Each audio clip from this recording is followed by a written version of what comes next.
আজকে নতুন এসছো, যে 4 জন আজকে নতুন ঢুকেছো, যে কোনো কোয়ারিজ থাকবে সেটাকে লজ্জা পাওয়ার কোনো ব্যাপার নেই যে এতজন আছে আমি জিজ্ঞেস করবো স্যার কী ভাববে, এরকম কোনো ব্যাপার নেই। এটা মানে আমার যেটা মনে হয় যে স্যারের থেকেও বেশি একদম একটা ফ্রেন্ডলি এনভায়রনমেন্ট তুমি এখানে ডেভেলপ করার চেষ্টা করো। সবাই কি বলছি আমি, ঠিক আছে? বাকি পুরোনো তো সবাই জানে, তো এখানে স্যার পড়াচ্ছে এরকম ব্যাপারটা না, একদম ফ্রেন্ডলি একটা এনভায়রনমেন্ট। যেটা মনে হবে, যে জিনিসটা জানবে না পরিষ্কার জিজ্ঞেস করবে, ঠিক আছে?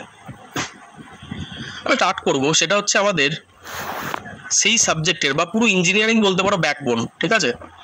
আজকে যে আমরা সাবজেক্টটা শুরু করছি সেটা হচ্ছে স্ট্রেংথ অফ মেটেরিয়াল। সাবজেক্টের নাম হচ্ছে স্ট্রেংথ অফ মেটেরিয়াল, এবং তারও ব্যাকবোন হচ্ছে স্ট্রেস অ্যান্ড স্ট্রেন। আর 10% হয়তো নতুন কিছু শিখবে, বলতে পারলাম। স্ক্রিন বলছি এটা রেকর্ড করবেন? হ্যাঁ, রেকর্ড করবো একদম। তো স্ট্রেস স্ট্রেন নামের মধ্যেই বোঝা যাচ্ছে বেসিক দুটো কম্পোনেন্ট আছে চ্যাপ্টারটার মধ্যে। কি স্যার? একটা হচ্ছে স্ট্রেস আর একটা হচ্ছে স্ট্রেন। তো যাবো এই সমস্ত জিনিসে আগে যাবো, বাট তার আগে কিছু একটা কথা আমরা একটু ডিসকাস করে নিই, বা তার আগে কিছু জিনিস আমরা একটুখানি আলোচনা করে নিই, সেগুলো কি একটুখানি দেখতে নেবো।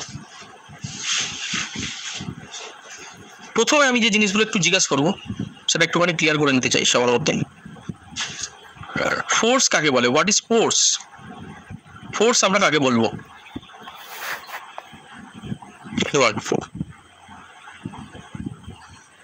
স্যার কোনো একটা বডির ওপর যাহা অ্যাপ্লাই করলি, সবাই আশা করি বাংলা বোঝো, ইংলিশ মিডিয়ামে যারা আছো তারা আশা করি বাংলা বোঝো, অসুবিধা কিছু নেই। কোনো একটা বডির ওপর যে এক্সটার্নাল এজেন্ট বা যা কিছু অ্যাপ্লাই করলে হয় বডির ডিফরমেশন হবে, অথবা বডির চেঞ্জ অফ স্টেট হবে। বলছি সমস্ত কিছু আমি ডিসকাস করবো। তো কোনো একটা বডির ওপর যা অ্যাপ্লাই করলে বা যে এক্সটার্নাল এজেন্ট অ্যাপ্লাই করলে বা যে জিনিস অ্যাপ্লাই করলে বডির হয় ডিফরমেশন হবে অথবা বডির চেঞ্জ অফ স্টেট হবে। এই দুটো ঘটনার হয় দুটো হবে, অথবা সিঙ্গেল হয় এটা নয় এটা হবে। যদি ঘটে তাহলে যে ভদ্রলোকের জন্য এই দুটো ঘটনা ঘটেছে বা এই দুটো ঘটনা যে কোনো একটা ঘটেছে, সেই ভদ্রলোককেই বলবো আমরা ফোর্স। এবার এখানের মধ্যে দুটো প্রশ্ন মনের মধ্যে জেগে দাঁড়িয়ে গেল সবার আগে, সেটা কি? Sir what is deformation? কেউ বলতে পারবে যারা নতুন ঢুকেছে তাদের মধ্যে কেউ? ডিফরমেশন কি জিনিস? বডির ডিফরমেশন বলতে কি বোঝে? স্যার মানে বস্তুটা বিকৃত হওয়ার মতো, বিকৃত হয়ে যাওয়ার মতন কিছু একটা পরিস্থিতি। খুব ভালো। দেখো আমি ধরে নিচ্ছি এই আমার বডিটা ছিল, এই বডিটার কিছু একটা লেন্থ ছিল সামথিং এল, এই বডিটার কিছু আমার উইথ বা ডেপথ বা যাই বলো একটা কিছু ডাইমেনশন ছিল, সাপোজ ধরে নিচ্ছি ডি। তাহলে যখন আমি ফোর্স অ্যাপ্লাই করবো, ডিফরমেশনের মানেই হচ্ছে এটা এই আর অরিজিনাল তার শেপ আর সাইজের নেই, মানে এর যা লেন্থ ছিল সেই লেন্থ তো আর এখন আর নেই, আর এর যা ডি ছিল বা ডেপথ ছিল সেটাও এখন আর নেই। এটা যদি 3D তে পাবো তাহলে এটা ডি বি আরেকটা ধরে দিতে পারে, 3টে ডাইমেনশনে থাকতে পারে। মানে 3D যদি হয় জিনিসটা কেমন হবে দেখতে? এইরকম টাইপের হবে না? তখন আমার এটা এল, এটা বি, এটা ডি, তো 3টে ডাইমেনশন, 3টে ডাইমেনশন চেঞ্জ হোক তাই হোক। এটা 2Dর ক্ষেত্রে 2টো ডাইমেনশনই হোক, আর 3Dর ক্ষেত্রে 3টে ডাইমেনশনই হোক, মোট কথা আমার ডাইমেনশন চেঞ্জ হয়ে যাবে। এবার এই ডাইমেনশনটা আমার হতে পারে বেড়ে লম্বা হয়ে বড় হয়ে গেছে, অথবা হতে পারে মেটে মোটা টাইপের হয়ে গেছে। এই দুটোই পসিবল হয়। একটা গার্ডার আছে, গার্ডারের কথা বাদ দাও, অপসারা রবার্টগুলো দেখেছো? অপসারের যে ছোট রবার্টগুলো হয় দেখেছো তো, রাবার ইরেজার যেটাকে বলে, পেন্সিল ইরেজার। তো সেই ইরেজারটাকে তুমি যদি দুদিক দিয়ে টানো কি হবে? কি হবে স্যার? লম্বা হয়ে যাবে ইরেজারটা। আবার রবারটাকে যদি দুদিক দিয়ে চাপ দাও, দুদিক দিয়ে যদি চাপ দাও তাহলে কি হয়ে যাবে? তো স্যার এরকম মোটা টাইপের হয়ে যাবে এবং লেন্থটা অনেকটা কমে যাবে। তাহলে এই দুটো ঘটনা যখন হচ্ছে, তাহলে দুটো ঘটনার ক্ষেত্রে আমরা কি বলতে পারি যে স্যার অরিজিনাল তার যে ডাইমেনশন ছিল, মানে সেটা এই কন্ডিশন থেকে এই কন্ডিশনেই বেড়ে যাক, বা এই কন্ডিশন থেকে এই কন্ডিশনে মোটা হয়ে লম্বা হয়ে যাক, এই দুটোর ক্ষেত্রেই আবার ডিফার করছে। তাহলে ডাইমেনশন এই যে চেঞ্জিং, এই যে চেঞ্জ ইন ডাইমেনশন ডিফারেন্ট ডিরেকশনে, সেটা x axis, y axis, z axis বা অন্য সেন্সে প্রত্যেকটা ডাইমেনশন, সেটা লেন্থ হোক, ব্রেথ হোক, ডেপথ হোক, যে 3টে কন্ডিশনে যে ডাইমেনশনগুলো চেঞ্জ হয়ে যাচ্ছে, তাহলে এই ঘটনাটাকে আমরা বলছি ডিফরমেশন। বডির ডিফরমেশন হচ্ছে দ্যাট মিনস কিছু ডাইমেনশন আমার চেঞ্জ হয়ে যাচ্ছে, অরিজিনাল ডাইমেনশনে আর এখন সে নেই, বা অরিজিনাল ডাইমেনশন থেকে কিছুটা ডিফার করে গেছে। তাহলে ডাইমেনশনের এই যে ডিফার করে যাবে অরিজিনাল ডাইমেনশন থেকে, এই চেঞ্জেসটাকে আমরা বলি ডিফরমেশন। ঠিক আছে, পরে ডিটেলসে আরও যাচ্ছি, আগে বেসিক জায়গাগুলো ক্লিয়ার করো। নেক্সট আসছি চেঞ্জ অফ স্টেট। এটাও সম্পর্কে কারোর কোনো আইডিয়া আছে? চেঞ্জ অফ স্টেট মানে কি? স্যার চেঞ্জ অফ স্টেট মানে একটা বডি ধরে নিন রেস্টে ছিল, একটা বডি ধরে নিন রেস্টে ছিল,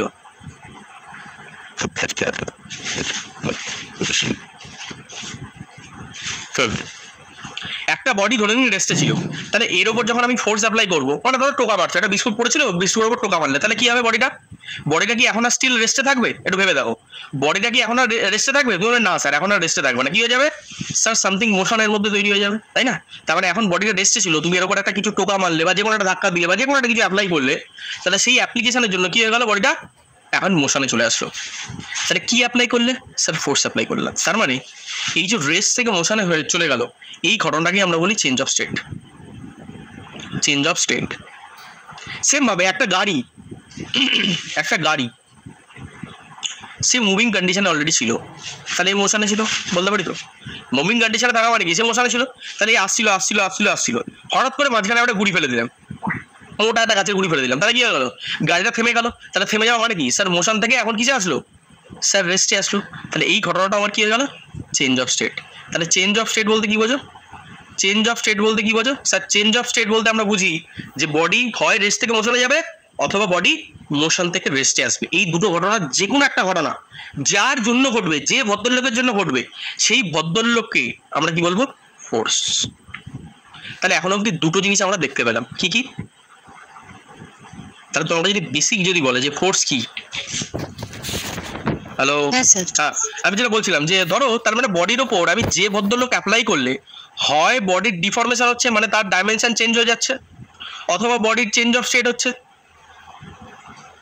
তাহলে এই দুটো ঘটনা যে কোনো একটা ঘটনা অথবা বোধ ঘটনা যে ভদ্রলোকের জন্য ঘটবে, সেই ভদ্রলোকই আমরা বলবো ফোর্স। আর নিউটন সেকেন্ড ল অনুযায়ী, এটা পরে যখন আমার লস অফ মোশন পড়াবো তখন ডিটেলসে বলবো, বাট ফর দ্য টাইমিং জেনে রাখো, বা এমনি ছোট ক্লাস 9-10 যখন পড়েছো তখন তোমরা জেনে এসছো, according to Newton second law আমরা কি জানি? Any kind of force is equal to কি হয়? সেই বডির মাস ইন্টু সেই প্লেসের অ্যাসিলেশন ডিউ টু গ্র্যাভিটি। এটা জানো তো? অ্যাসিলারেশন ডিউ টু গ্র্যাভিটি, এটা কে জানো না? মানে আমি বলতে চাইছি F is equal to M into A, ছোটবেলা থেকে পড়ে আসছো নিউটন সেকেন্ড ল থেকে। Force is equal to mass into acceleration, বলতে পারলাম? এবার সেটা যদি ওয়েট হয়ে যায় তাহলে এটা অ্যাসিলেশন ডিউ টু গ্র্যাভিটি হয়ে যাবে। এবার সেটাই যদি আমার বডি অ্যাসিলেশন হয়ে যায়, মানে due to external agent apply, মানে আমরা যে ফোর্সটা অ্যাপ্লাই করছি সেই ফোর্সের জন্য হয়, তাহলে এটা আমার বডি অ্যাসিলেশন হয়ে যাবে। তাহলে এখান থেকে বেসিক্যালি আরেকটা জিনিস আমাদের কাছে মাথায় চলে আসলো, সেটা হচ্ছে স্যার অ্যাসিলেশন দু ধরনের। এগুলো পরে ডিটেলসে আলোচনা করবো, for the timing just basic আইডিয়াগুলো রেখে রাখো। তাহলে অ্যাসিলেশন দু ধরনের, একটা হচ্ছে বডি অ্যাসিলারেশন আর একটা হচ্ছে অ্যাসিলেশন ডিউ টু গ্র্যাভিটি।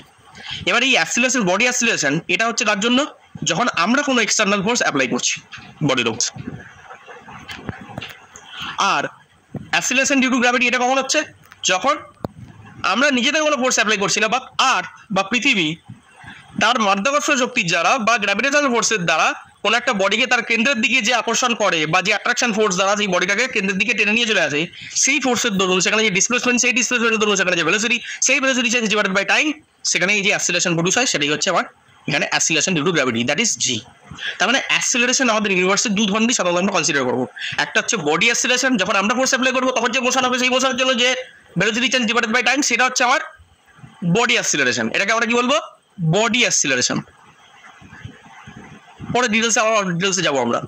আর যখন কোনো একটা পার্টিকুলার প্লেসে আছে, যখন ওপর থেকে আমি একটা জিনিসকে ড্রপ করে দিচ্ছি বা নিচ থেকে একটা জিনিসকে ওপরে ছুটে দিচ্ছি, তো তখন আমি কিন্তু কোনো একটা ফোর্স যখনই আমি নিজে অ্যাপ্লাই করছি সেটা ছাড়াও আরেকটা এক্সটার্নাল ফোর্স ওখানে কাজ করছে, সেটা কি ফোর্স? স্যার গ্র্যাভিটেশনাল ফোর্স, বুঝতে পারলো? তাহলে সেই গ্র্যাভিটির জন্য সেখানে যে গ্র্যাভিটেশনাল ফোর্স কাজ করছে সেখানেও আমার কি হয়ে যাবে?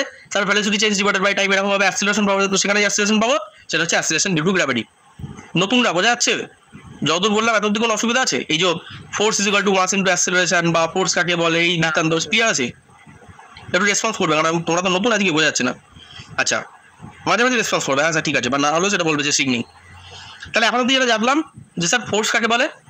স্যার ফোর্স এমন একটা এক্সটার্নাল জিনিস যেটা অ্যাপ্লাই করলে কোনো বডির হয় ডিফরমেশন হবে, নাহলে বস্তুর চেঞ্জ অফ স্টেট হবে। চেঞ্জ অফ স্টেট মানে বেসিক্যালি স্টেটস থেকে মোশনে যাবে অথবা মোশন থেকে রেস্টে আসবে। তাহলে যার জন্য এই ঘটনাগুলো ঘটছে সেটা হচ্ছে আমার বডির ফোর্স। তারপরে কি জানলাম স্যার? মাস তো সবাই জানি আমরা, কোনো বডির মধ্যে যে পরিমাণ পদার্থ থাকে, the body content with matter, that particular amount of matter is known as the mass of that particular body. তার মানে সেই বডির মধ্যে যে পরিমাণ পদার্থ আছে সেটা হচ্ছে সেই বডির মাস। আর অ্যাসিলেশন সম্পর্কে বেসিক আইডিয়া তো পেয়ে গেলে। কি স্যার? অ্যাসিলেশন দু ধরনের হয়, একটা হচ্ছে বডি অ্যাসিলেশন এ, আর একটা হচ্ছে অ্যাসিলেশন ডিউ টু গ্র্যাভিটি জি। আচ্ছা, এখানে আরেকটা প্রশ্ন জিজ্ঞেস করিনি, অ্যাসিলেশন মানে কি? এমনি বেসিক অ্যাসিলেশন মানে কি জানো? পরে এগুলো ডিটেলস আলোচনা করবো, যখন মোশন চ্যাপ্টারে যাবো ডিটেলসে বলিনি। ফর দ্য টাইমিং অ্যাসিলেশন মানে কি? Sir change in velocity divided by time. এটা যেমন আশা করি সবাই ক্লাস একদম 7, 8, 9, 10 question. Change in velocity del v by t, change in velocity upon time, এটাই হচ্ছে আমার অ্যাক্সিলারেশন। বলতে পারলাম সেটা হতে পারে আবার জি, হতে পারে সেটা এ, যাই হোক। তো এটা আমার বেসিক আলোচনা। তার মানে পি পেয়ে গেলাম, মানে ফোর্স আমি পেয়ে গেলাম, ঠিক আছে। আচ্ছা, দ্বিতীয়বার আরেকটা প্রশ্ন আমি জিজ্ঞেস করবো, ফোর্স যখন আমি পেয়ে গেছি তাহলে ফোর্সের আমি ইউনিটও বলতে পারবো। তাহলে ফোর্সের ইউনিট কি হবে? ফোর্সের ইউনিট কি হয় স্যার? দুটো পদ্ধতি আমরা ফোর্সের ইউনিট বলতে পারি, একটা সিজিএস আর একটা এসআই পদ্ধতি। বলো সিজিএস পদ্ধতিতে, এসআই পদ্ধতিতে ফোর্সের ইউনিট কি হয়? এই বল স্যার। এসআই পদ্ধতিতে হয়ে যায় আমার নিউটন, সবাই জানো। আর সিজিএস পদ্ধতিতে কি হয়ে যায় স্যার? ডাইন। দ্বিতীয় কথা, আচ্ছা এরিয়া বলতে সবাই বোঝো তো? যে কোনো একটা ফিগার, একটা স্ট্যান্ডার্ড 2D ফিগার এরিয়া বলতে কি জিনিস বলতে পারবো? একটা টু ডাইমেনশনাল প্লেনে কোনো একটা রেখাংশ বা কোনো একটা লাইন, যে কোনো, সেটা এভাবে যে কোনো একটা লাইন দিতে পারো, সেটা এরকম লাইন দিতে পারো। কোনো একটা রেখাংশ কোনো একটা প্লেনে যতটা প্লেনকে কভার করে থাকে, সেই পার্টিকুলার ওই কভার করা জায়গাটাই হচ্ছে সেই বডির এরিয়া। বলতে পার না? কোনো একটা রেখাংশ বা কোনো একটা রেখার বা কোনো একটা লাইন বা কোনো একটা বক্ররেখা যাই বলো, সেটা কোনো একটা প্লেনে যখন অবস্থান করে, সেই পার্টিকুলার প্লেনে যতটা পরিমাণ জায়গাকে দখল করে আছে, সরি এক সেকেন্ড ওয়েট করো, এক সেকেন্ড ধরো। সবিরন,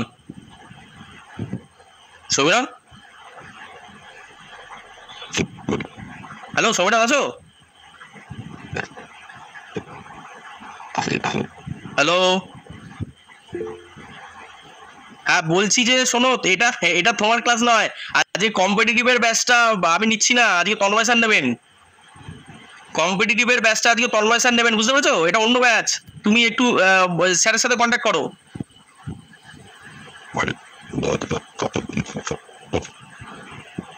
আচ্ছা যাই হোক, তাহলে এরিয়ার ইউনিট কি হবে? সিজিএস ইউনিট আর এসআই ইউনিট কি হবে? ফটাফট বলে বলো একটু, বেসিক জিনিস, বেশি সময় নেবো না। স্যার এরিয়ার ইউনিট মানে sir basically length into length, any kind of area. তুমি যে কোনো এরিয়া নিয়ে নাও, সেটা রেক্টাঙ্গেল নিয়ে নাও, স্কোয়ার নিয়ে নাও, যে কোনো এরিয়া নিয়ে নাও, বেসিক্যালি লেন্থ ইন্টু লেন্থ। তাহলে এর এসআই ইউনিট কি হয়ে যাবে? তোমরা স্যার মিটার স্কোয়ার। আর সিজিএস ইউনিট কি হয়ে যাবে স্যার? Centimetre square. জানো তো এগুলো বেশি, কেন লেন্থের এসআই ইউনিট মিটার আর সিজিএস ইউনিট সেন্টিমিটার। আশা করি এগুলো আমাদের জানা আছে। নেক্সট, এবার যেখান থেকে আমি স্টার্ট করছি সেই জায়গাটা একটু ভালো করে দেখো। দ্বিতীয় ইম্পর্টেন্ট প্রশ্ন, স্যার আমাদের তো সাবজেক্ট দুটো আছে, একটা হচ্ছে ইঞ্জিনিয়ারিং মেকানিক্স আর একটা হচ্ছে স্ট্রেংথ অফ মেটেরিয়াল। এই দুটো সাবজেক্টের মধ্যে বেসিক ডিফারেন্স কি জিনিস, বা এই দুটো সাবজেক্টের মধ্যে বেসিক ডিফারেন্সটা কি আছে?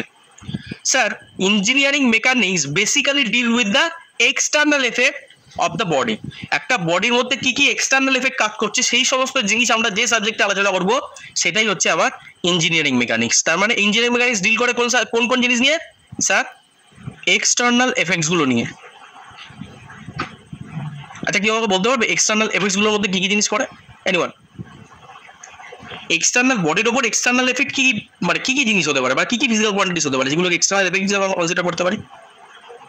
গ্র্যাভিটি না, আগে একদম সোজা বলো sir. Displacement sir, velocity sir, acceleration, dot dot dot so on. Basically এই তিনটে কম্পোনেন্ট তো আমরা দেখতে পাই, তাই না? বডি কত ডিসপ্লেস হচ্ছে, একটা ফোর্স অ্যাপ্লাই করলাম, বডি কতটা সরে গেল, তাই এটাই তো আমি চোখে দেখতে পাচ্ছি, এটাই তো ছুঁতে পাচ্ছি, এটাই তো ফিল করতে পারছি। বডির কতটা ভেলোসিটি ডেভেলপ হলো, মানে ইউনিট টাইমের রেসপেক্টে কতটা ডিসপ্লেসমেন্ট চেঞ্জ হলো, বডির কতটা অ্যাক্সিলারেশন হলো, দ্যাট মিনস ইউনিট টাইমের রেসপেক্টে বা একক সময় নির্দিষ্টে কতটা তার ভেলোসিটি চেঞ্জ হলো। এই সমস্ত জিনিসগুলো আমরা বেসিক্যালি ইঞ্জিনিয়ারিং মেকানিক্সে আমরা স্টাডি করি, মনে রাখবে।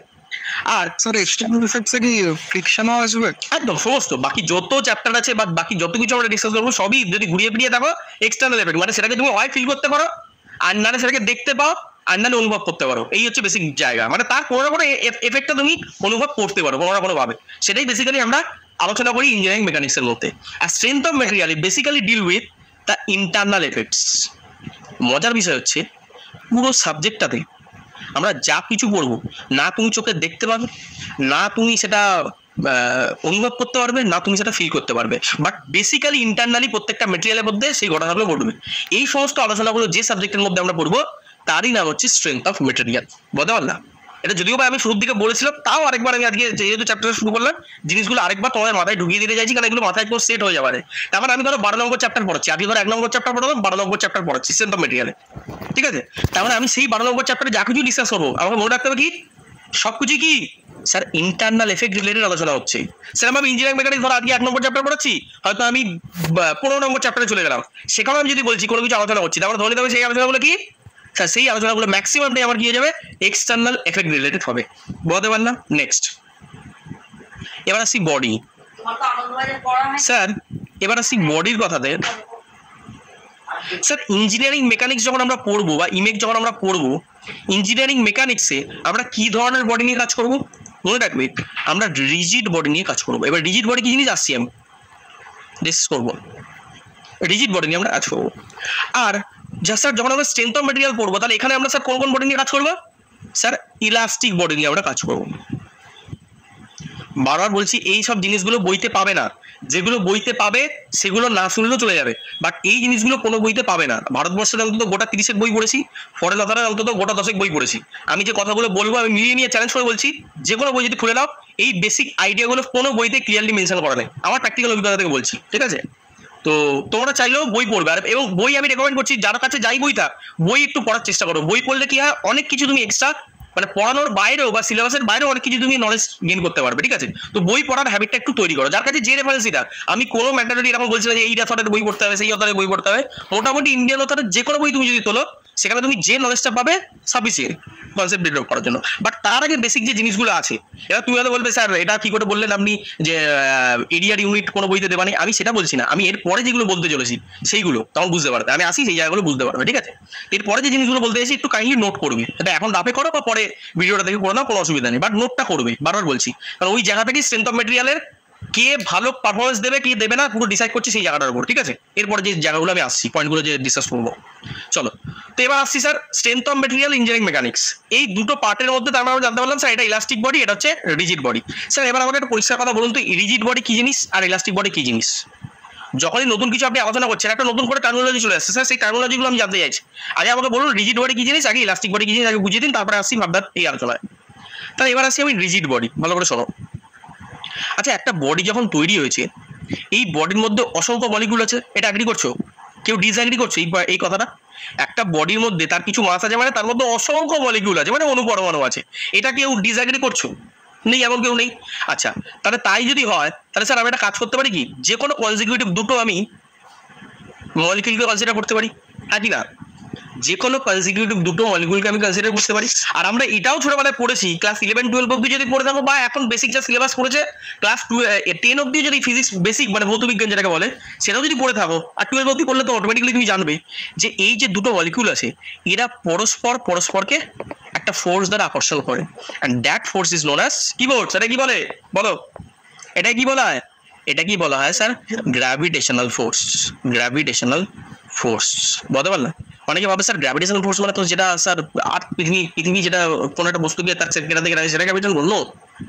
এই ইউনিভার্সের যে কোনো দুটি পার্টিকেল বা যে কোনো দুটি বস্তু কণা একই অপরকে আকর্ষণ করবে, এই আকর্ষণ বলটাই হচ্ছে gravitational force in between two particular molecule. বলতে পারলাম যে দুখানা আমি পার্টিকেলকে চুজ করেছি, তাদের মধ্যবর্তী যে গ্র্যাভিটেশনাল ফোর্স বা তাদের মধ্যে যে আকর্ষণ বল সেটাকে আমরা বলছি গ্র্যাভিটেশনাল ফোর্স। তার মানে তাই যদি এটা এক্সিস্ট করে, এটা যদি এক্সিস্ট করে ইউনিভার্সে, তার মানে এই যে দুটো মলিকুল যে আমি ড্র করেছি, তাহলে এই দুটো মলিকুলের মধ্যে কিছু না কিছু খুব কম অ্যামাউন্টের হলেও আমার কিছু না কিছু আমার গ্র্যাভিটেশনাল ফোর্সের মধ্যে কাজ করবে, এফ কাজ করবে, একই না? আর আরেকটা কথা জেনে নাও, এই বডিটা আমি যে ফোর্স দিচ্ছি সহজে বেঁকে যাচ্ছে না, তার মানে কি এদের মধ্যবর্তী মলিকুলের মধ্যবর্তী একটা ইন্টারনাল ডিস্টেন্স আছে ডি। এটা এগ্রি করছো? সবাই এটা এগ্রি করছো? এই মহাবিশ্বের যে কোনো দুটি বস্তু কণা তারা পরস্পরকে আকর্ষণ করে, এখান থেকে আমরা পাচ্ছি গ্র্যাভিটেশনাল ফোর্সের কনসেপ্ট। আর সেই দুটো মলিকিউল যখন আছে পাশাপাশি যতই থাক, একটা আরেকটার মধ্যে তো ঢুকে যায়নি, তাদের যখন ঢুকে যায়নি তার মানে যখন পাশাপাশি আছে কিছুটা কিছু কম হলেও ছোট্ট একটা তাদের মলিকুলার ডিস্টেন্স আছে, ছোট্ট মলিকুলার ডিস্টেন্স আছে। চলো তাহলে এই জিনিসটা যখন জানলাম, স্যার এবার কি করবো? এবার ভালো করে বুঝো। তাহলে এই ধরনের একটা বডি আছে, এবার এই বডির মধ্যে দুটো মলিকিউল আছে, তাহলে মলিকিউল আছে মানে তাদের মধ্যবর্তী ইন্টারমলিকুলার ডিস্টেন্স আছে সেটা দিই। এবার যখন আমি দুদিকে টানবো, ভালো করে বুঝবো, এই বডিটাকে মানে রবারটাকে ধরো টানছি, তাহলে বেসিক্যালি রবারটা কেন বাড়ছে জানো? এই কথাগুলো লেখানে এই রবারটা কেন বাড়ছে এবং বেড়ে যাচ্ছে কেন? বেসিক্যালি স্যার এটা বাড়ছে বা বাড়তে বাধ্য হচ্ছে, তার কারণ একটাই, কি জানো তো? এর মধ্যবর্তী যে ডিস্টেন্সটা ছিল, মলিকুলার ডিস্টেন্স যেটা ছিল, সেটা স্যার অনেকটা বেড়ে গেছে। হ্যাঁ কি না? লজিক্যালি ভেবে দেখো তো, লজিক্যালি ভেবে দেখো, প্রত্যেক অনেক অসংখ্য মলিকুল, কোটি কোটি মলিকুল দিয়ে তৈরি, তাহলে সেই মলিকুলগুলোর মধ্যবর্তী আমার একটা যদি ডিস্টেন্স থাকে, তাহলে সেই ডিস্টেন্সগুলো চেঞ্জ হলেই তো ওভারঅল বডি ডাইমেনশন চেঞ্জ হবে, তাই না? কারণ ওভারঅল বডি ডাইমেনশন মানে কি? বেসিক্যালি সেই মাস দিয়ে তৈরি, বডিটা একটা মাস দিয়ে তৈরি, তাহলে মাস আছে মানে এটার মধ্যে অসংখ্য মলিকুল আছে, তার মলিকুলের ডিস্টেন্সগুলো আছে, সেগুলো প্রি ডিফাইন আগে থেকে আছে, তাহলে সেই ডিস্টেন্সগুলো বেড়ে যাওয়া মানেই তো ওভারঅল ডাইমেনশন বেড়ে যাবে। তারপরে আমি বলতে পারি স্যার এই যে বডিকে যখন আমি বাইরে থেকে একটা ফোর্স অ্যাপ্লাই করছি, দুদিকে যখন টানছি, বডি বেড়ে যাচ্ছে মানে কি? তার বডির ডাইমেনশন বেড়ে যাচ্ছে মানে কি? স্যার ওভারঅল ডাইমেনশন বেড়ে যাচ্ছে, তার মানে অর্থ এটাই যে বডির মলিকুলের মধ্যে যে ইন্টারমলিকুলার ডিস্টেন্স সেটা বেড়ে যাচ্ছে। তাহলে এখানে আমি কি বলতে পারি? Sir D dash is much much greater than D, একই না? সেম ভাবে তুমি যদি দুই দিয়ে চাপ দিয়ে তার ডিস্টেন্স কমে যেতে পারে, তার মানে আমার ডিস্টেন্সটা এক থাকছে না, এটা একটা ঘটনা। আচ্ছা এই ঘটনাটা কার মধ্যে দেখতে পাবে? এই যে ডিস্টেন্স চেঞ্জ হয়ে যাচ্ছে, এটা কার মধ্যে দেখতে পাবে? একটা এক্সাম্পল দাও, মানে আমি যখন ফোর্স অ্যাপ্লাই করছি বডিটা বেড়ে যাচ্ছে, এটা যে কোনো এক্সাম্পল দাও তোমাদের রিয়েল লাইফে, যে কোনো rubber, very good, rubber very good. আচ্ছা এবার এর মলিকুলের মধ্যে ডিস্টেন্স চেঞ্জই হবে না, এটা একটা এক্সাম্পল দিতে পারবে, মানে ইনিশিয়ালি চেঞ্জ হবে না, একদম কি পৃথিবীতে কোনোদিনই হবে না সেটা হয়, বাট ইনিশিয়ালি চেঞ্জ হবে না, এটা একটা এক্সাম্পল দিতে পারবে? হ্যাঁ স্যার, যে কোনো একটা মেটাল ধরে নাও, যে কোনো একটা হার্ড মেটাল ধরে নাও তুমি, সাপোজ ধরো আয়রন। হ্যাঁ হ্যাঁ হ্যাঁ, বিম হবে স্যার। বিম না না, এরকম বিমটা হচ্ছে তুমি একটা পার্টিকুলার, মানে বিমটা হচ্ছে একটা ক্যাটাগরি, একটা মেটেরিয়াল দিয়ে তৈরি একটা আইটেম, সেই আইটেমের নাম হচ্ছে বিম। আমি বলছি যে মেটেরিয়ালটা দিয়ে তৈরি হচ্ছে সেই মেটেরিয়ালটার ক্যাটাগরিটা আমি বলার চেষ্টা করছি, বুঝতে পেরেছো? বিম বিম কি দিয়ে তৈরি হতে পারে? বিম লোহা দিয়ে, মেটাল দিয়ে তৈরি হতে পারে, বিম কাঠ দিয়ে তৈরি হতে পারে, বিম কংক্রিট দিয়ে তৈরি হতে পারে। আমি বিমটা বলছি না, প্রোডাক্টটার নাম বলছি না, আমি বলছি প্রোডাক্টটা যে মেটেরিয়াল দিয়ে তৈরি, সেই মেটেরিয়াল দিয়ে যে কোনো একটা প্রোডাক্ট তুমি তৈরি করছো, সেই মেটেরিয়ালটার কথা বলছি আমি, বুঝতে পারছো? এখানে যেমন রাবার কি, রাবার তো কোনো প্রোডাক্ট নয়, মানে আমি কি বলতে চাইছি বোঝো? আমি বললাম পাউডার, ভালো করে বোঝো, আমি বললাম পাউডার, আমি বললাম তেল, দুটো প্রোডাক্ট সম্পূর্ণ আলাদা। এবার তুমি বলতে পাউডার একটা কোম্পানি হতে পারে, জনসনসের হতে পারে, পয়েন্টসের হতে পারে, বলতে পারলে? তো আমি প্রোডাক্টটার কথা বলছি না এখানে, আমি প্রোডাক্টটা কি মেটেরিয়াল দিয়ে তৈরি হচ্ছে, মানে তেল না পাউডার সেটার কথা বলছি। তো এখানে আমি ধরে না একটা মেটাল দিয়ে কোনো একটা বডি আমি তৈরি করেছি, স্যার মেটাল যে কোনো হতে পারে, সেটা আয়রন হতে পারে, কপার হতে পারে, যে কোনো একটা মেটাল হতে পারে। তাহলে ইনিশিয়ালি রবারকে তুমি যত সহজে একে টেনে এটা লম্বা করে দিতে পারছো, এই মেটাল থেকে পারবে? মানে এটা যদি আয়রন হয়, লোহার যদি হয়, এটা যদি লোহার হয় বা এফির হয়, তার মানে এটাকে আমি সহজে আমি চেঞ্জ করে দিতে পারবো প্র্যাকটিক্যালি? বলো রবারকে যখন যখন একটা রবারের যদি আমি একটা লোহার রকম যদি একটা রবারের হিসেবে দিয়ে দিই, এটা লোহার টাইপের, তাহলে তুমি পারবে? পারবে কি পারবে না? প্র্যাকটিক্যালি বলো পারবে না। তাহলে কেন পারবে না? প্রশ্ন হচ্ছে কেন, ওয়াই? কারণ স্যার এদের মধ্যে এই যে যখন লোহাটা আপনি নিলেন, এদের মধ্যেও তো ইন্টারমলিকুলার একটা ডিস্টেন্স আছে, একটা ইন্টারমলিকুলার ডিস্টেন্স আছে। তাহলে এই ইন্টারমলিকুলার ডিস্টেন্সটা আমি কোনোভাবেই চেঞ্জ করতে পারছি না by applying some external forces. কেন পারছি না? কারণ কারণ এদের মধ্যবর্তী যে অ্যাট্রাকশন ফোর্স সেটা মাছ মাছ মাছ মাছ হ্যাঁ দেন দ্য রাবারের মধ্যে যে আমার মলিকুলগুলো আছে তাদের মধ্যে যে ইন্টারমলিকুলার অ্যাট্রাকশন ফোর্স তার থেকে অনেক বেশি মজবুত বা অনেক বেশি দৃঢ় বা অনেক বেশি ভ্যালু বেশি ইন্টারমলিকুলার অ্যাট্রাকশন ফোর্সের। কার? আবার এই দুটো মলিকুলের মধ্যে। এটা হয়ে গেল ফিজিক্সের ভাষায়। যদি কেমিস্ট্রি ভাষায় কেউ জানতে চাও বা এক্সপ্লেন করতে, যদিও আমাদের একটা বিষয়বস্তু নয়, আমাদের এখানে যাই আছে সব ফিজিক্স রিলেটেড সাবজেক্ট, এগুলো ফিজিক্স রিলেটেডই আমরা আলাদা বেশি করবো। কেমিস্ট্রি রিলেটেড আলাদা এখানে কিছু করবো না, বাই ডিফল্ট করবো না, ইচ্ছা করে করবো না, সিট করে যাবো। কারণ আমাদের পুরো সাবজেক্টটাই যাই পড়বো এখানে আমরা সবই ফিজিক্স আর ম্যাথামেটিক্স, এর বাইরে কিছু নেই, সবই ফিজিক্সের রেসপেক্টে বলছি। আচ্ছা কেউ চাইলে ম্যাথামেটিক্সের রেসপেক্টে বলতে পারো, কেউ কেউ কি বলতে পারো কেন হচ্ছে এরকম ঘটনা মানে কেমিস্ট্রি রেসপেক্টে? এনিওয়ার্ড আমি বললাম এটা তো এই যে কথাটা বললাম বা যে আলোচনা বললাম এটা পুরোপুরি ফিজিক্সের রেসপেক্টে বললাম। আমি বললাম কেমিস্ট্রি রেসপেক্টে কি আমাকে এক্সপ্লেন করে বলতে পারবে যে এই ঘটনাটা কেমিস্ট্রি রেসপেক্টে আমরা কিভাবে এক্সপ্লেন করতে পারি? এই সেম ঘটনা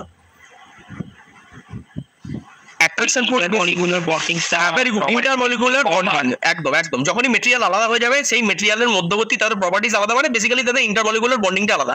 তো সেই মলিকুলার যে বন্ডিংটা আলাদা সেখান থেকে আমরা বলতে পারি কেমিস্ট্রির ভাষায় যে তার জন্য আমার একটা কারণ হতে পারে। তো যাই হোক সেটা কেমিস্ট্রি অ্যাসপেক্ট থেকে আমরা ভাবছি, বাট আমাদের সেটা এখানে ভাবার কোনো দরকার নেই, কারণ আমরা পুরো সাবজেক্ট যেটা আছে সেটা র ফিজিক্সের উপর বেস কোনো দরকার নেই, কারণ আমরা পুরো সাবজেক্ট যেটা আছে সেটা র ফিজিক্সের উপর বেস্ট করে, সেন্স অফ মেটেরিয়াল মেকানিক্স দুটোই র ফিজিক্সের উপর বেস্ট করে সাবজেক্ট তৈরি, ঠিক আছে?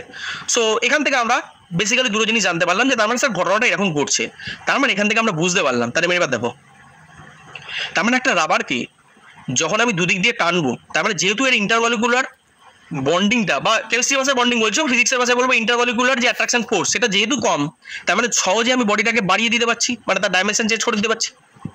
আবার যখন তুমি এই ফোর্সটাকে সরিয়ে দেবে, এবার রবারটাকে তুমি দু হাত দিয়ে সরাতে পারে, বেসিক্যালি তাদের ইন্টারমলিকুলার বন্ডিংটা আলাদা। তো সেই মলিকুলার যে বন্ডিংটা আলাদা, সেখান থেকে আমরা বলতে পারি কেমিস্ট্রির ভাষায় যে তার জন্য আমার একটা কারণ হতে পারে। তো যাই হোক, সেটা কেমিস্ট্রি অ্যাসপেক্ট থেকে আমরা ভাবছি, বাট আমাদের সেটা এখানে ভাবার কোনো দরকার নেই, কারণ আমরা পুরো সাবজেক্ট যেটা আছে সেটা র ফিজিক্সের উপর বেস্ট করে, সেন্স অফ মেটেরিয়াল মেকানিক্স দুটোই র ফিজিক্সের উপর বেস্ট করে সাবজেক্ট তৈরি, ঠিক আছে।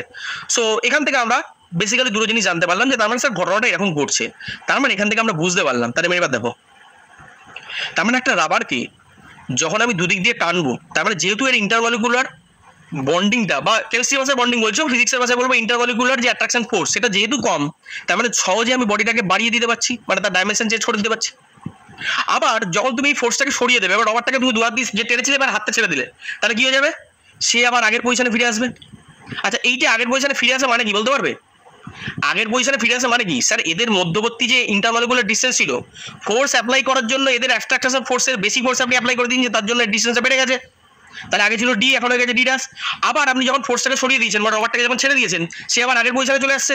তাহলে আগের পজিশনে চলে আসা মানে কি, সে আবার অরিজিনাল ডিসটেন্স ডিতে চলে এসছে, ফিরে এসছে। তাহলে যখন ফিরে আসলো, এবার ভালো করে বুঝো, যখন সে অরিজিনাল ডাইমেনশনে ফিরে আসলো, এটা কার জন্য ঘটলো? প্রথম প্রশ্ন, এটাও বুঝতে পাবে না। এটা এই যে অরিজিনাল ডাইমেনশনে ফিরে আসলো, এটা কার জন্য ঘটলো? এনিওয়ান কোনো জন্য বলে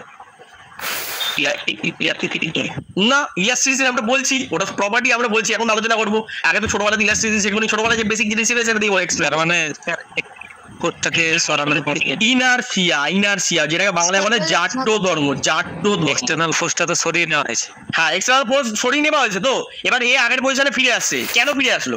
ও তো ওখানে থেকে যেতে পারতো, ফিরে আসলো কেন? আমি সেটা জানতে চেয়েছি, এ কেন আবার আগের পজিশনে ফিরে আসলো, কেন, ওয়াই? প্রপার্টিটা ইলাস্ট্রিসিটি সবাই ঠিক বলছো, আমি যেটা বলছি না, বাট বেসিক থেকে ভাবো কেন এরকম ঘটছে? Due to inertia. তার মানে ছোটবেলা আমরা যাই শিখি সবই ছোট ছোট লেভেলেরই শিখি। ছোটবেলা কি শিখেছিল, যে সূর্য শাস্ত্রীর পৃথিবী সূর্যের চারদিকে ঘুরে। বড় হয়ে কি শিখলাম, যে না স্যার সূর্যও ঘুরছে নিজের কক্ষপথে।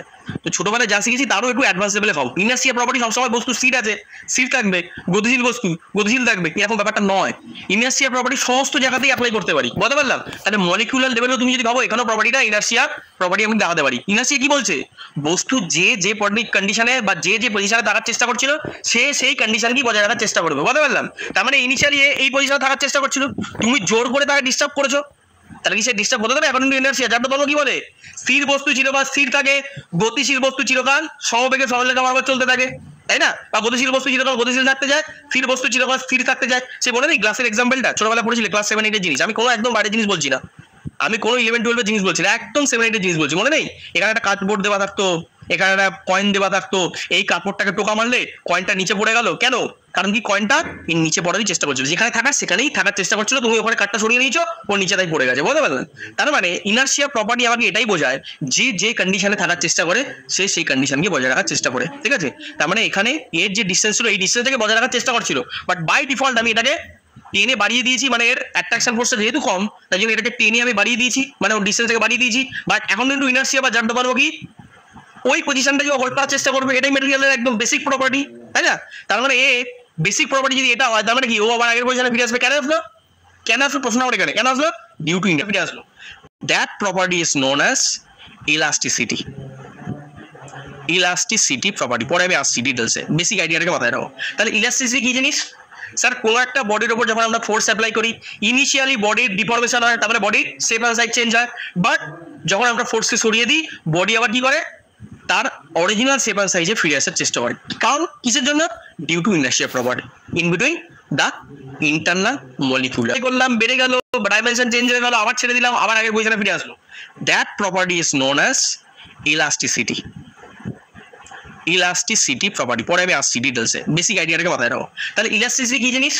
স্যার, কোনো একটা বডির উপর যখন আমরা ফোর্স অ্যাপ্লাই করি, ইনিশিয়ালি বডির ডিফরমেশন হয়, তারপরে বডির শেপ অ্যান্ড সাইজ চেঞ্জ হয়, বাট যখন আমরা ফোর্সকে সরিয়ে দিই, বডি আবার কি করে, তার অরিজিনাল শেপ অ্যান্ড সাইজে ফিরে আসার চেষ্টা করে। কারণ কিসের জন্য? Due to inertia property in between the internal molecular system. Internal molecular যে সিস্টেম আছে, তাদের মধ্যে যে ইন্টারনাল যে ইনার্শিয়া প্রপার্টি, তার জন্য কি হয়, প্রত্যেকটা মলিকুল আবার তার আগের পজিশনে বা আগের ডিস্টেন্সকে হোল্ড করার চেষ্টা করে, তার জন্য সে আবার আগের পজিশনে ফিরে আসে। এই প্রপার্টিটাকে বলবো ইলাস্টিসিটি প্রপার্টি, বলতে পারলাম? তো এই হলো ইলাস্টিসিটি প্রপার্টি। এবার আসবো রিজিড বডি। তাহলে রিজিড বডিতে কি ঘটছে দেখো, ধরো এই একটা মলিকুল আছে, এই একটা মলিকুল আছে, এই একটা মলিকুল আছে, ভালো করে বুঝবে। তাহলে এই মলিকুল থেকে এই মলিকুলের মধ্যে একটা ডিস্টেন্স আছে, এই মলিকুল থেকে এই মলিকুলের একটা ডিস্টেন্স আছে, এই মলিকুল থেকে এই মলিকুলের একটা ডিস্টেন্স আছে।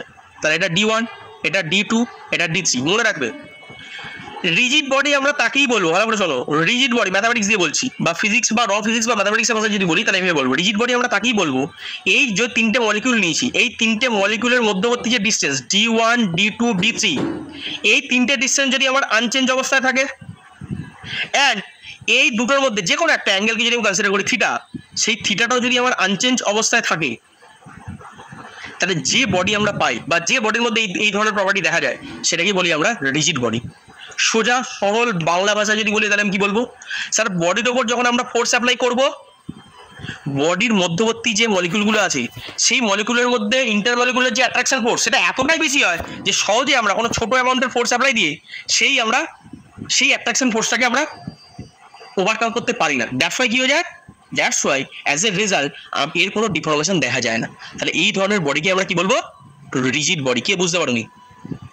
এগুলো কিন্তু আর পরে আলোচনা করার সময় থাকবে না, পরে আমি এক লাইনে কথা বলবো, take a rigid body or let us consider a rigid body, just এই কথাটা বলে ছেড়ে দেবো। বাট তখন কিন্তু আর বোঝানোর টাইম থাকবে না রিজিড বডি কী জিনিস, কেন রিজিড বডি, রিজিড বডি মানে কি, কেন রিজিড বডি বলছি, রিজিড বডির বেসিক ফান্ডামেন্টালটা কী জিনিস বলতে পারলাম। আশা করি সবাইটা ক্লিয়ার হয়েছে। তাহলে D1 চেঞ্জ হবে না, D2 চেঞ্জ হবে না, D1 D2 মধ্যবর্তী যে অ্যাঙ্গেল সেটাও চেঞ্জ হবে না, মানে কোনো কিছুই চেঞ্জেস দেখা যাবে না মলিকুলের মধ্যে, বলতে পারলাম। দ্যাটস ওয়াই এই বডিগুলোকে বলবো আমরা রিজিড বডি। তাহলে এবার আমি যে এক্সপ্লেনেশন দিচ্ছিলাম বা শুরুতে যেটা পড়েছিলাম, তাহলে ইঞ্জিনিয়ারিং মেকানিক্সে আর স্ট্রেংথ অফ মেটেরিয়ালে এখানে আমরা কী ব্যবহার করবো, রিজিড বডি। তার মানে রিজিড বডি মানে কি, যেহেতু স্যার এক্সটার্নাল এফেক্টগুলো আমরা কনসিডার করবো, তার মানে এখানে এই ডিফরমেশনকে আমরা অ্যালাউ করবো না। বাট অ্যাকচুয়ালি কি স্যার রিয়েলিটিতে এটা পসিবল? ভালো করে ভেবে থাকো তো, এই যে তুমি হাত দিয়ে ওই লোহার দণ্ডটাকে টেনে বাড়াতে পারলে না, বাট সত্যি কি পৃথিবীতে ওটাকে আমি বাড়াতে পারবো না? মনে হয় একটু ভেবে দেখো। কলেজে তোমাদের তো যারা ফার্স্ট না স্যার ইম্পসিবল না পসিবল, মানে বাড়াতে পারবো, হ্যাঁ বাড়াতে পারো, সেটাই বলো এবারে পসিবল। যাই হোক, তো কলেজে UTM এই মেশিনটাকে গিয়ে দেখেছো, যারা ফার্স্ট সেমিস্টার বা সেকেন্ড সেমিস্টার আছে তারা নাও দেখতে পারো, যারা থার্ড সেমিস্টার যদি কেউ দেখো তাহলে এই মেশিনটা তাদের নাম শুনেছি, ইউনিভার্সাল টেস্টিং মেশিন।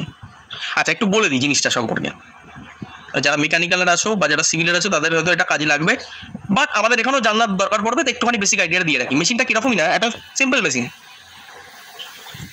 মেশিনটার ওপরের দিকে এরকম একটা ক্ল্যাম্প টাইপের জিনিস থাকে, ঠিক আছে, আর মেশিনটার নিচের দিকে এরকম টাইপের একটা ক্ল্যাম্প টাইপের জিনিস থাকে, আর পুরোটা ইলেকট্রিসিটি দিয়ে চলে, ঠিক আছে। এরকম একটা বড় সেটআপ টাইপের থাকে, আর এখানে কিছু লক টপ থাকবে, এখানে কিছু লক টাইপের থাকে।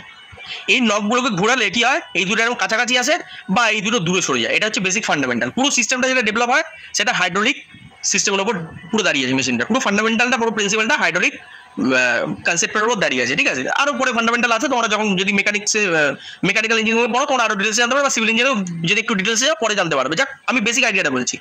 তো এই বেসিক্যালি এই যে বললাম না UTM machine, universal testing machine, এটা কি করে, এখানে আমি একটা লোহার রডকে আমি ঢুকিয়ে দিই, এখানে রডটা ঢুকিয়ে দিলাম, এবার আমি এখানে বাটনটা প্রেস করলাম, তাহলে কি হয়ে গেলো, এই রডটা উপরের দিকে ওঠা শুরু করলো, এই রডটা উপরের দিকে ওঠা শুরু করলো, তাহলে কি হবে বলো তো, দুদিকে টানা হলো, এই রডটাকে দুদিক দিয়ে আমি টানা শুরু করলাম, তাই এবার তো আমি হাতে টানছি, এবার তো মেশিন টানছি, ইলেকট্রিসিটি প্রেস করে দিয়েছি, মানে ইলেকট্রিকের মাধ্যমে পুরো ইলেকট্রিসিটিটা মেকানিক্যাল এনার্জিতে কনভার্ট হয়ে সেই মেকানিক্যাল এনার্জিটাকে ওটাকে পুরোপুরি ওই টেনসাইল ফোর্সে কনভার্ট করে দিয়েছে। তাহলে এই দুটোকে যখন টানবে ডেফিনেটলি হতে পারতো, অনেক বেশি ফোর্স আছে। তাহলে এখানে এরকম দেখবে একটা শুরু হয়ে গেছে, এই সরু ফরমেশনটাকে আমরা বলি নেকি, পরে আমরা শিখবো। তার মানে আমার প্রশ্ন যদি এত কিছু বললাম তার একটাই কারণ, তার মানে বেসিক্যালি পৃথিবীতে কিন্তু প্রকৃতপক্ষে রিজিড বডি বলে কোনো জিনিস আছে? কি বলছো, তোমাদের আইডিয়া কি বলে? বাস্তবে কি কোনো একদম 100% রিজিড? আমি হাত দিয়ে পারছি না, কেউ হয়তো ছোটো মেশিনে পারছে না, কেউ হয়তো তার থেকে বেশি বড় মেশিনে করে দেবে, বা কেউ হয়তো রোলার দিয়ে চাপা দিয়ে ওটা চ্যাপটা করে দেবে। তার মানে কি স্যার অনেক বড় অ্যামাউন্টের লোড দিলে হয়তো ওটা রিজিড বডিতেও বাস্তবে সেটা বেন্ড হয়ে যাবে, বা তার পার্মানেন্ট ডিফরমেশন হয়ে যাবে, বা ইলাস্টিসিটি প্রপার্টি দেখা যাবে, কিছু তার হবে। এমন কি স্যার এখান থেকে দুটো জিনিস বুঝতে পারলাম, স্যার রিজিড বডিটা একটা টেম্পোরারি বা একটা রিলেভেন্ট কনসেপ্ট, মানে একটা বলতে পারো যে একটা রিলেটিভ কনসেপ্ট, মানে তুমি বলতে পারো যে আমার রেসপেক্টে বা ইনিশিয়াল রেসপেক্টে একটা ছোটো অ্যামাউন্টের ফোর্স দিলে তার ডাইমেনশন বা তার চেঞ্জেস কিছু দেখা যাচ্ছে না, বাট অনেক বড় অ্যামাউন্টে যদি ফোর্স দিয়ে দিব, অনেক বড় অ্যামাউন্টে যদি লোড দিয়ে দিব, অনেক বড় মেশিনে যদি আমি অ্যাপ্লাই করে দিই, তাহলে কিন্তু বাস্তবে রিজিড বডি বলে কিছু নেই, বলতে পারলাম। তো যাই এটা ফর দ্য টাইমিং আমি বলার জন্য আলোচনা করলাম, বাট তোমাদের অত কিছু লাগবে না, এইটুকু জেনে রাখো যে রিজিড বডি মানে ফোর্স অ্যাপ্লাই করলে তার ডাইমেনশন কোনো রকম চেঞ্জেস। আজকে কি বললাম, ইঞ্জিনিয়ারিং মেকানিক্সে কি পড়া হয় স্যার, এক্সটার্নাল এফেক্টগুলো নিয়ে আলোচনা করি, আর স্ট্রেংথ অফ মেটেরিয়াল আমরা কি করি, বেসিক্যালি ইন্টারনাল এফেক্টগুলো নিয়ে আলোচনা করি। বেসিক এইটুকু আলোচনা করার পরে এবার চলে যাব আসল জায়গাতে। বারবার বলছি, এগুলো কিন্তু কোনো স্ট্রেংথ অফ ম্যাটেরিয়ালের বইতে এইগুলো এত ডিটেলসে বলা থাকবে না। বিভিন্ন জায়গার বিভিন্ন কনসেপ্টকে এক জায়গায় আমি অ্যাকুমুলেট করে দিচ্ছি, তো সেই জায়গাগুলোকে বেসিক জিনিসগুলোকে মাথায় রাখার চেষ্টা করো অথবা খাতায় নোট করে রাখার চেষ্টা করবে। তারপরের যে কনসেপ্টগুলো বলো এগুলো আরও ইন্টারেস্টিং, এগুলো কোনো বইতেই বলা থাকে না, অথচ এগুলো সব জায়গায় ইউজ করা হয়। প্রথমে যেটা প্রশ্নটা আমার আসছে সেটা হচ্ছে ক্রস সেকশন এরিয়া কাকে বলে। প্রথম প্রশ্ন, ক্রস সেকশনাল এরিয়া কাকে বলে, বা actual definition of cross sectional area. আচ্ছা, এরিয়া বলতে একটা যখন এরকম 3 ডাইমেনশনাল ফিগার দিয়েছি, এরিয়া বলতে কি বোঝো? স্যার এটা একটা এরিয়া, স্যার এই তলের একটা এরিয়া, স্যার এই তলের একটা এরিয়া। বাট আমি বলছি কোনটাকে ক্রস সেকশন এরিয়া বলবো? সবকটা তো ক্রস সেকশন এরিয়া বলবো না, কোনটাকে ক্রস সেকশন এরিয়া বলবো অ্যান্ড কেন বলবো? প্রথম প্রশ্ন এটা, যেটা পুরো স্ট্রেংথ অফ ম্যাটেরিয়াল ইউজ হবে বাট কোনো বইতে মেনশন করা নেই, কোনো বইতে ডিটেলে বলা নেই যে ক্রস সেকশন এরিয়া কাকে বলে। বলো এইবার। স্যার এরিয়ার যে যে পার্টটাতে আমাদের কাজটা হবে আর এরিয়ার যে পার্টটাতে কাজটা হবে। Very good, good answer. আর খুব ভালো অ্যান্সার। আর অন্য কেউ?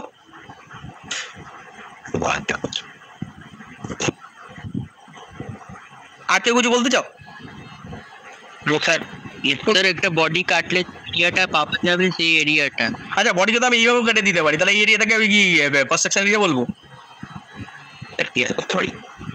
হ্যাঁ হ্যাঁ, মানে যদি পুরো মধ্যিখান দিয়ে কেটে দেওয়া হয়, মধ্যখান দিয়ে আপনি এখান থেকেও কাটতে পারি, এখান থেকেও কাটতে পারি, তাহলে দুটো এটাকেও ক্রস সেকশন বলবো, এটাকে ক্রস সেকশন বলবো না? নো, ভেতরের এরিয়াটা। আচ্ছা ভেতরের এরিয়া, আমি এইভাবে কাটলাম এখান থেকে ভেতরের এরিয়া, দেখো এইভাবে কাটলাম, এটাও ভেতরের এরিয়া, এইভাবে কাটলাম, এটাও ভেতরের এরিয়া, এটাকেও বলবো কি? নো। এখানে ইন্টারনাল এফেক্ট গুলো কাজ করে আর কিছুটা কাছাকাছি ঠিক আছে, এটা জুনের মতনই অ্যান্সার হয়ে গেল, জুনের মতনই অ্যান্সারটা হয়ে গেল। ঠিক আছে, যাই হোক আমি বলি এবার, শোনো। যাও, সবাই চেষ্টা করেছি, চেষ্টা খুব আমি অবশ্যই বাহবা দিচ্ছি তোমাদের, চেষ্টাটা সবারই ভালো। এবার দেখো, এই ক্রস সেকশন এরিয়া যাওয়ার আগে আরও কিছু আলোচনা আমাদের থেকেই থাকে, সেই আলোচনাগুলো একটু করে নিতে চাই। আর এইগুলোই লেখা থাকে না কোনো ভালো স্ট্রেংথ অফ ম্যাটেরিয়াল বইয়ে, যার ফলে ছেলেগুলোদের একটু সমস্যা হয়ে যায়। হঠাৎ করে শুরু করে দেয় ক্রস সেকশন এরিয়া, কিন্তু ক্রস সেকশনে কি জিনিস সেটা তো জানতে হবে, তাই না? চলো, ক্রস সেকশন এরিয়া জানার আগে শুধু আমাকে জানতে হবে একটা সেন্টার মানে কি বোঝো, একটা মিডিল পয়েন্ট বা সেন্টার পয়েন্ট বলতে কি বোঝো? যে কোনো জিনিসের সেন্টার পয়েন্ট বা মিডিল পয়েন্ট বলতে কি বোঝো? একদম মাঝখানের বা একদম পুরো জিনিসটার একটা সেন্টার পয়েন্ট বা একদম মধ্যস্থ একটা জায়গা বা মধ্যস্থ একটা পয়েন্ট, তাই না? আমি যদি একটা এরকম এই হাজিবাজি একটা এরিয়া দিই তাহলে মিডিল পয়েন্ট তুমি কি বলবে? চোখে আনতে কি বলবে? স্যার এরকম জায়গা বড় মিডিল পয়েন্টটা থাকবে।